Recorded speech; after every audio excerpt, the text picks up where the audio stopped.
এই ছোট দেখ, তোর জন্য কি সুন্দর জুতা আনছি। কই দেখি তো। আরে ভাই, তুমি এগুলা কি জুতা আনছো? আমার পছন্দ হয় না, যাও, আমি এগুলা পরবো না।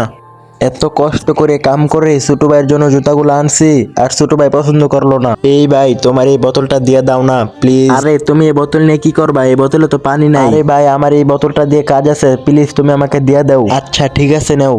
আরে এটা কি পাগল নাকি? বোতলে পানি নেই, কিসের জন্য বোতলটা নিল?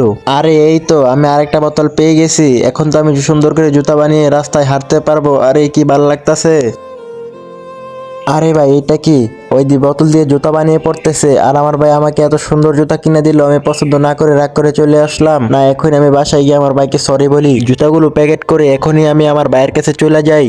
আরে ভাই, আমি বুঝতে পারি নাই, সরি। তুমি তো আমাকে অনেক সুন্দর জুতা কিনে দিয়েছো, আর এই জুতাগুলো আমার অনেক পছন্দ হয়েছে, থ্যাংক ইউ। তুই তো ভাই বুঝতে পারলি না তোরে আমি কত কষ্ট করে এই জুতাগুলো কিনে দিছি। আচ্ছা ভাই, সমস্যা নাই, তুই এখন আমার বুকে আয়।